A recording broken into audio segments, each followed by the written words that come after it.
Hello everyone! So this is the second day of the 40-hour 7-day language challenge.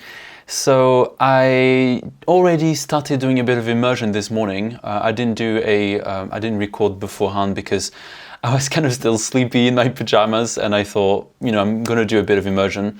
So I did an hour and 45 minutes already. So I watched 2 episodes of, I think the title in Japanese is Imawa no Kuni no Arisu.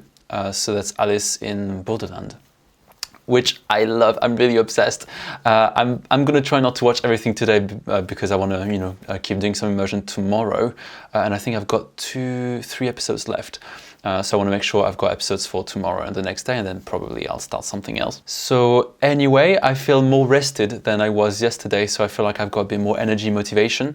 And what I plan to do for the rest of the day is to revise a little bit Nanka.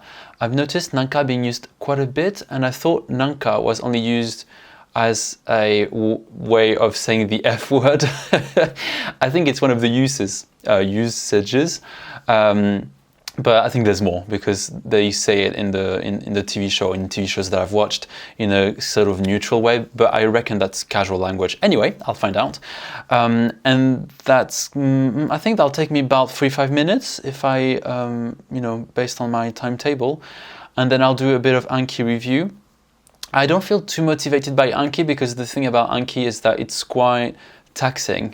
When I do it, I really focus, so it's quite tiring, but I still want to do at least 1 hour. I wouldn't normally do an hour of Anki, but I think it's important because I want to do it because I'm spending a lot of time this week on Japanese, and I think it's kind of a nice opportunity to do it because I don't have, I don't know how to explain, but like I always talk to my friends about my mental space, which is that basically the problem with it, I don't know if I'm being clear, but anyway, so I feel like my mental space is a bit overloaded when I have too many things to do. Even if it's small actions, having too many things to do gives me like so much sort of like mental noise, I guess. And today, because and this week I'm able to focus solely on Japanese, then I know I can do sort of more taxing things because I don't have to sort of use my brain from other things today, if that makes sense. So I think it's nice to focus on the more difficult things. And then after that, so I will probably have a break for an hour or something. I'll see, it's very flexible. And then I want to, this time, because I didn't do it yesterday, I want to add more vocab to my Anki decks. There isn't too many, so I feel like I could do that in an hour, maybe 2 hours if need be. But I'm also adding words as I watch TV shows. I don't write down every new word because obviously there's lots of new words. But whenever I see a phrase or a grammar structure that I think is interesting, I write it down. And I sometimes also record the show, so that's quite useful. And then I want to review kara.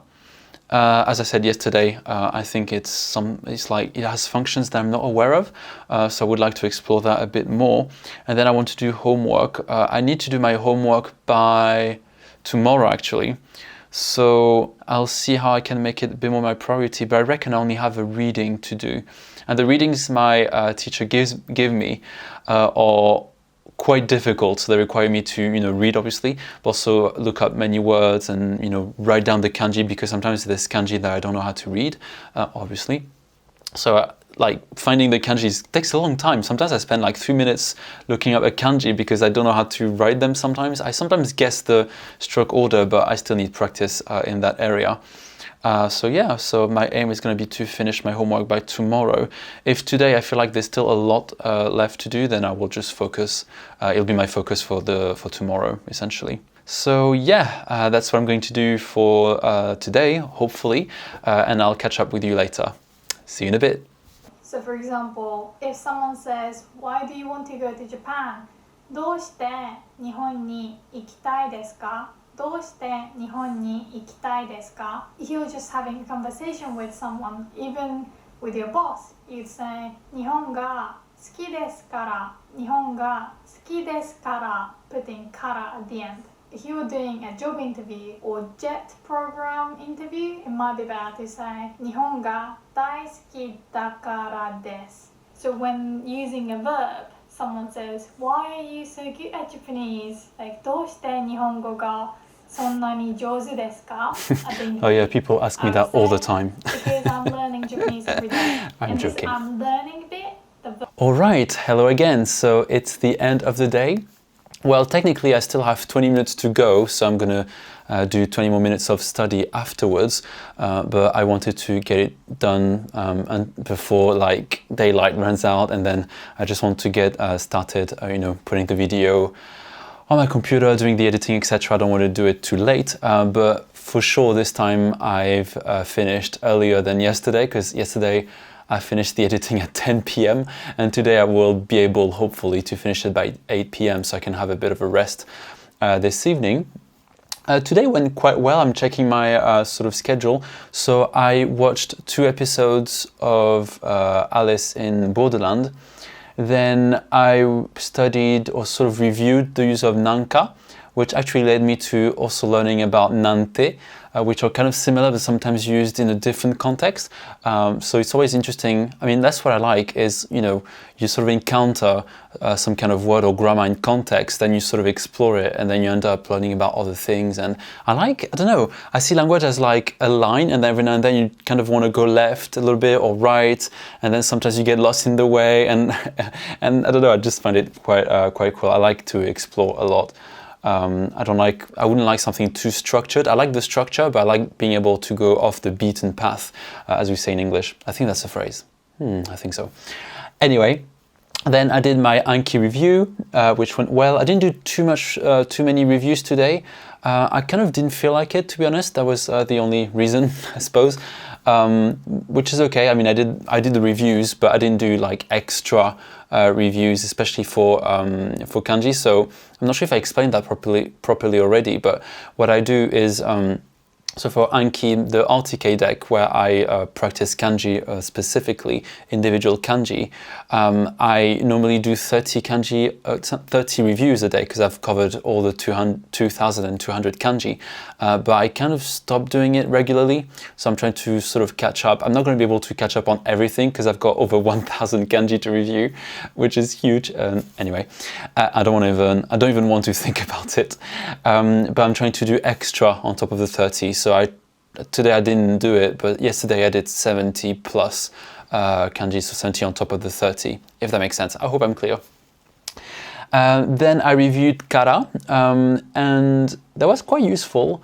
Like I was saying at the beginning of the video, that I was trying to sort of identify another way of using kara that I had thought about, and the video kind of clarified it, because sometimes kara can be used on its own.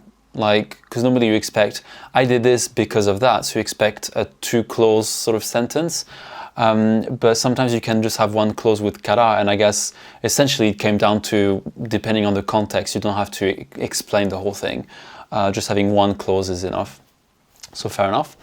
And then I did a bit of homework, so I did the reading. And the reading was surprisingly easier than I thought. Normally when I read the text that my teacher gives me, they're really hard. I spend like over an hour to sort of like decipher them. But this time on the first read, I could understand about 80 to 85%. I had to look up some kanji, but overall I understood the gist of the text, which is cool. Like, it's really exciting. I mean, I hope that means that I'm improving because I can understand so much more. And kanji kind of comes to me a bit more easily. It's interesting as well. What I like about kanji is that how, like, you can sometimes recognize them, but you're not able to read them. So I know what it's talking about, but I don't know how to read it. I find it interesting. It's as if in English you could see a word, not being able to read it, but you know what that is. Like that doesn't really happen in English or French or whatever. But that's, I don't know, I think that's pretty interesting, really interesting. And then, so for the homework, I realized that actually I practice in the lesson the volitional form, but the informal version.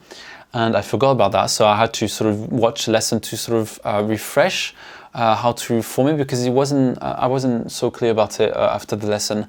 And I usually do that after my lesson. I review the grammar on my own. I take my time to really review and do a bit of research. That helps me a lot. And what else did I do? I think that was it. Then I did a bit of the homework, but I still have quite a bit to do.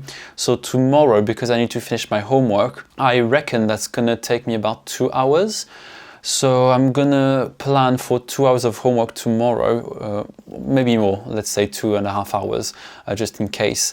And then the rest will probably be immersion, then vocab practice. And yeah, I still want to review the use of as in like, I don't know, in des or like de. I think it's I don't know, I'm not too sure, but I think it's something like that.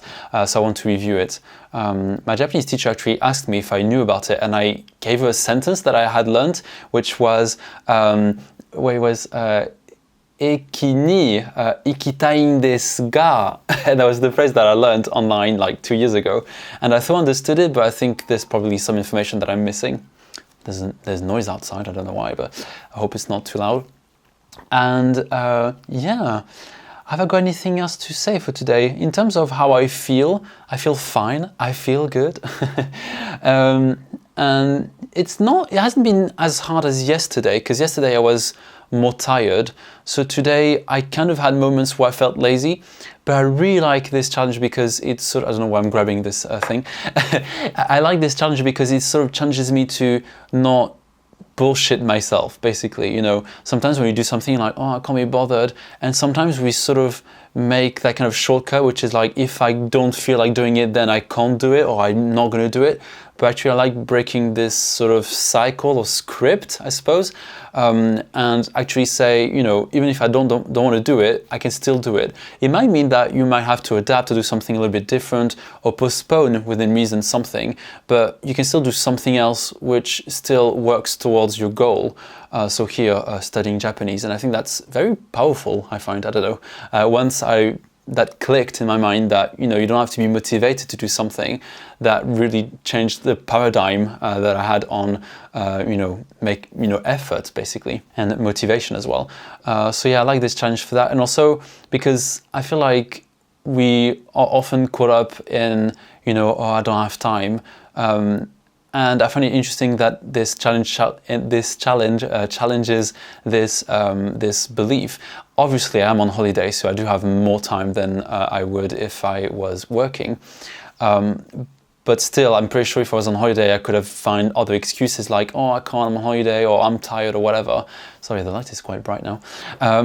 But still, you know, if you want to do something, you will do it. I'm going to change the ISO, I think it's called, yeah. Okay. And yeah, and you can do it, so there's no bullshitting myself, basically. And I think that's quite interesting. Sorry if I'm being a bit rude. I don't usually swear on this channel. I don't think bullshit is a bad word. Anyway, whatever. So yeah, so I think that's pretty much all I wanted to talk about today. I'm still gonna do 20 minutes of practice. I'm gonna finish the homework maybe a bit. Yeah. I think that's it. That sounds good, right? All right, so I will see you tomorrow. Bye.